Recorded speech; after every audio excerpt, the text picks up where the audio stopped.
Hi everyone, my name is Jonathan and this is CERC Stays at Home.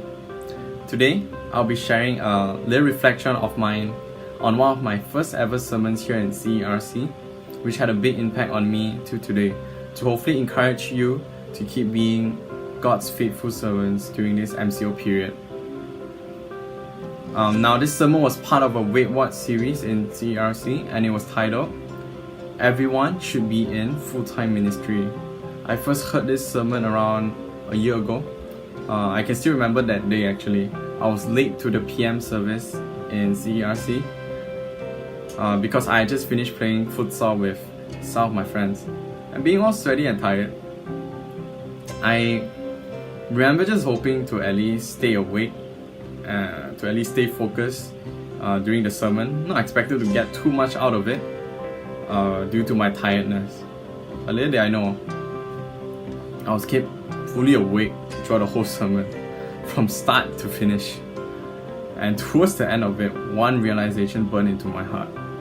The painstaking realization that I was a coward. You see, prior to this, when it came to doing ministry and sharing the good news, I will only try to do it when the rare opportunities arise. But you see, I would never intentionally seek to engineer these opportunities. But because, I thought, hey, I'm not good enough for this huge task, and at the same time, I didn't want to look bad in front of my friends. I wanted to fit into the community I was in. But the sermon taught me this simple yet fundamental truth, that a Christian is a servant to the Lord Jesus. And it taught me that unless Jesus is not Lord of the whole universe, we as His servants must be serving Him fully all the time, and not just on Sundays or when we feel like it. This clarified the nature of the gospel for me, that as basic as it may sound, a Christian is a servant to God. Now, this realization was huge because before this, instead of me being a servant to God's desires, I treated God as if He was a servant to my own desire. Yet after this was made clear, I still stubbornly held on to the many excuses I thought were valid for me not doing ministry.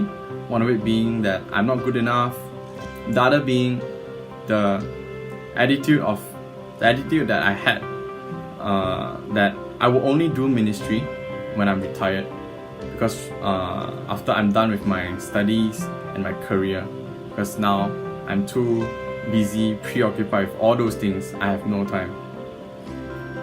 And many other reasons. And yet, but what the sermon and what it did for me was, it really slowly exposed all the underlying intentions behind all these excuses that I gave. And at that point, with all my excuses all wiped away, the truth became clear that I was actually just a pathetic coward. I would let my friends and the people around me spend an eternity in hell. Why? Simply because I was too scared to be rejected, to be unpopular, to look like a lame dude. Yeah. I was ashamed of Jesus, and deep down I actually did not want to be associated with Him. It was painful to accept that.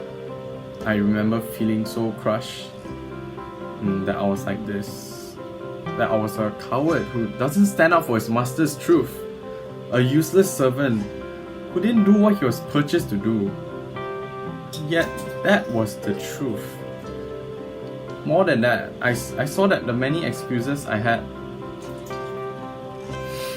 were actually just so that I need not be fully devoted to this Christ, to God. And that really showed me how fallen I was as a human being. Because I couldn't even see the great privilege of being able to serve Christ, to just be His slave. The sermon really showed me this great undeserved privilege of being able to be a slave of God, to be persecuted for the sake of this. It's the greatest blessing, because we who were once enslaved to sin and the devil, worse than animals, and destined for a life of futility and eternal judgment, we can now actually serve this amazing God who, prior to this, we spent our whole lives hating and ignoring. The sermon enabled me to see the great glory of this King Jesus, and thus the honor of being able to be His slave, because He deserves so much better, and we must never ever give Him half-hearted effort.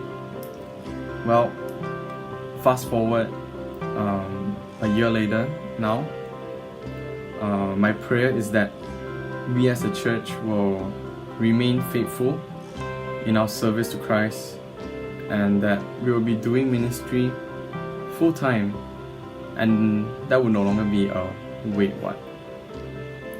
That's all from me. Till next time, bye bye.